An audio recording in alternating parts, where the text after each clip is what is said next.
Hey everyone, and welcome back. Now we're getting into the last part of our first project, and that is creating a little micro interaction. And there's a couple different things that are going to go into this.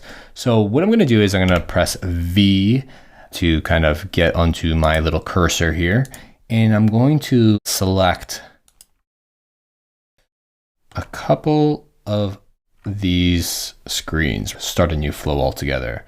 I'm going to click this one and this one. So I've held down Shift while I clicked both of these screens, and I'm going to hold down Options, and you'll see that kind of duplicate button. And I'll hold down Shift and drag it down. So there we go. I'm going to delete that. I mean, you can do this any which way you want. You can hold down Command C and, go down here and paste it. Totally up to you.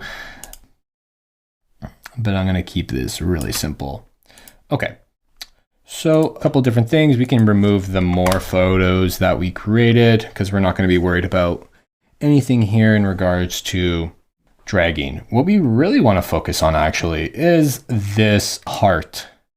We want to actually create some sort of, click and pop up or something where, you click this, it'll turn to red, and maybe we'll get like a little notification here. In one of my previous courses, what I did was I actually created a full-on micro interaction, but that's pretty complex. And you honestly don't need to go that entire route. You can just keep it really simple.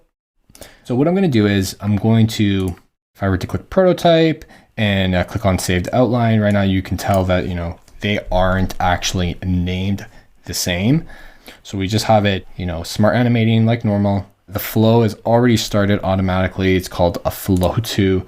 We'll just call this a micro interaction. And micro interactions are these kind of small little interactions on, buttons, like a hover or like a ball bouncing. It's the smaller things when you're interacting with these UI elements.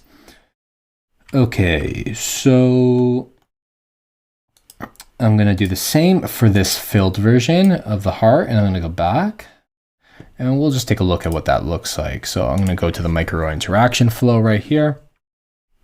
And, just to scale that up a bit, there we go. I have it set to fill, scale down, or up to fill. So it's going to fill the entire vertical space because of the phone. So if I were to click that, you still kind of get a nice animation because it's going to dissolve nicely. But what we can do is we can actually extend this a bit. So if I were to shift and hold that, and if I were to create like intermittent screen right in the middle, let me just Command C, Command V, that much more easier.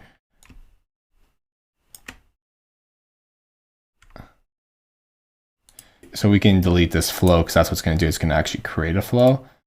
We can just click that minus button because that's not where it's going to start. Now things are looking a little bit more complex. What we're going to do is we're going to create a hover animation. So instead of on tap, we're going to be doing, let's go ahead and do like on click because it'll be the same type of animation. So maybe touch down and then this one on touch up.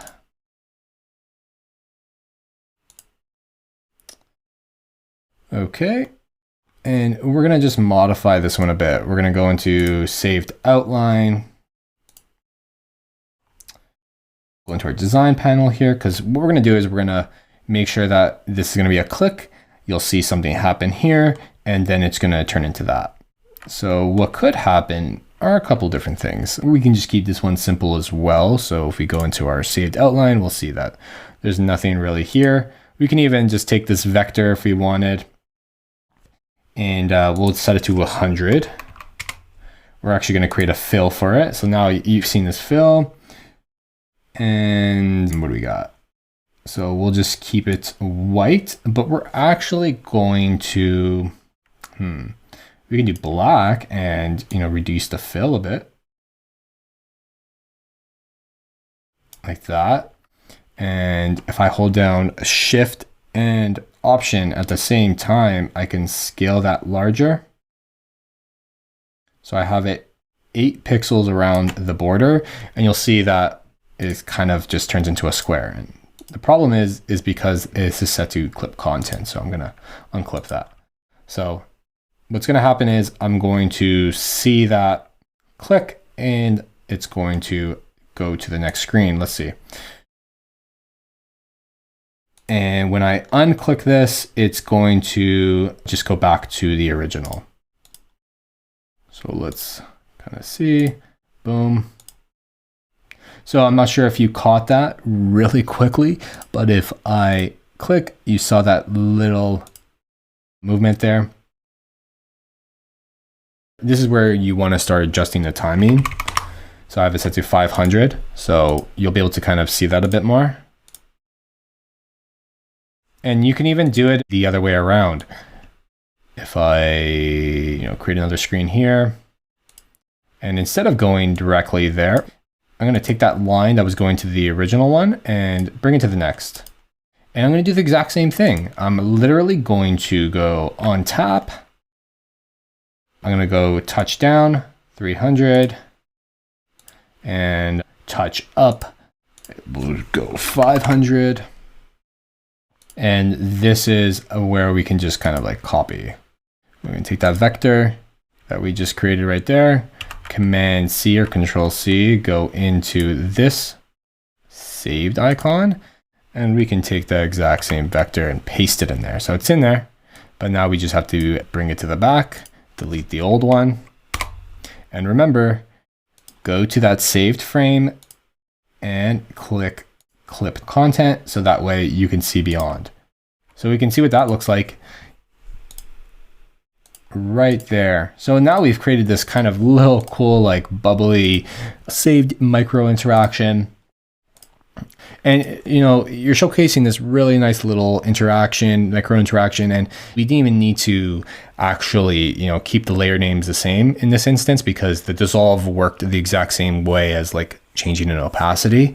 So we weren't too worried about that, but we were able to kind of create a nice little shadow to show the user that, something is happening here. We did record your interaction and saves a lot of confusion in the future.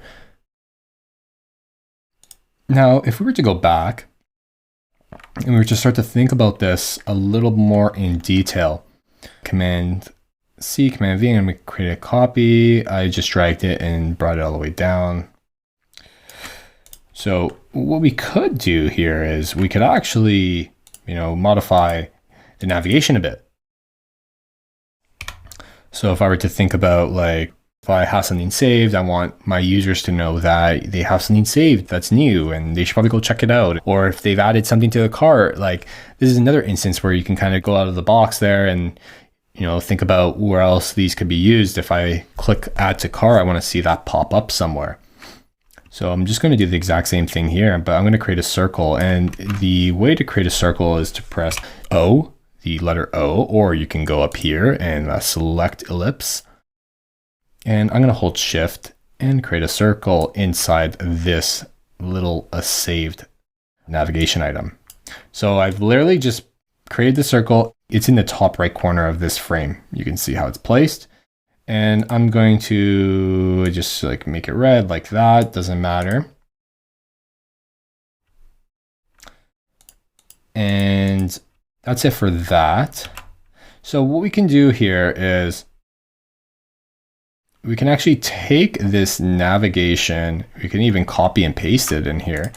There we go. We can even get rid of this screen if we want. So while you're working on different aspects of these micro interactions, you could just kind of copy and paste, these items off screen and work on them individually. Totally up to you. I don't really like working directly onto a prototype. I like to kind of create those items that, are going to change and then modify them and throw them in there later. So, you can do the same thing for here. So I'm going to just Command C. I'm going to delete that and, go back and paste this new one that I just copied over to here. And now you can do the exact same thing for here, but now like if we really want to showcase like a little type of animation, we can do that pretty easily. And you can do that by, you can make this 1 pixel. We're gonna make this really small. Make this 1 pixel by 1 pixel and just, turn it white so you can't see it. So when this screen does move to here, you're going to see a little ball pop up out of nowhere.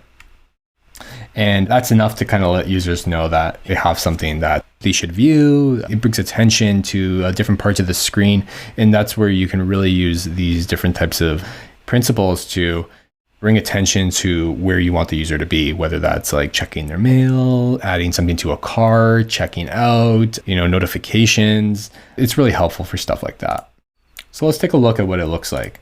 So we're at the beginning of our micro interaction flow. And if I click this, we're going to see that circle come behind there, and then it's going to transition to the new screen where there is the red icon over here, and we'll see that pop up as well. So let's take a look. So we have like a little screen like that, and it goes away.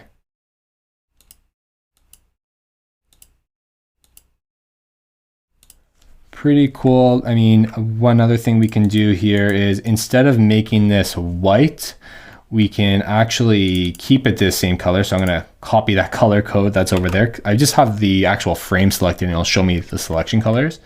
So I'm going to go back to the saved one over here with the small circle. And I'm going to go to FFF, which is white, because that's going to be the vector. You can even just go and select it directly. And I'm going to actually make it red, but I'm going to press like 0 to ensure that it is 0 opacity. So we're going to do opacity, we have scale there, and color all in one for that micro interaction. So let's see what that kind of looks like. We're going to start again. So that's like a little bit better. The other one had white coming through. So that one's pretty cool. So that's how you can make a little small micro interactions and multiple flows within one larger project. Right here, we've already been able to kind of dictate, how you can navigate through this application, different ways that you can view similar photos, different ways that you can connect the narrative between screens by keeping the image the same. And that's something we're going to get into when we talk about like motion design principles. And we also talked about things like micro interactions, ways to kind of make those within Figma, but also ways that we can, bring attention to certain areas, whether that's the actual click that we saw right there, or whether that's seeing something pop up really quickly at the bottom. And that's your first Figma Smart Animate project. I hope you all learned a lot, and I would really love to see some of your examples, whether that's with the same application here, whether that's with a new application. Go out there, experiment before we get into some more complex things.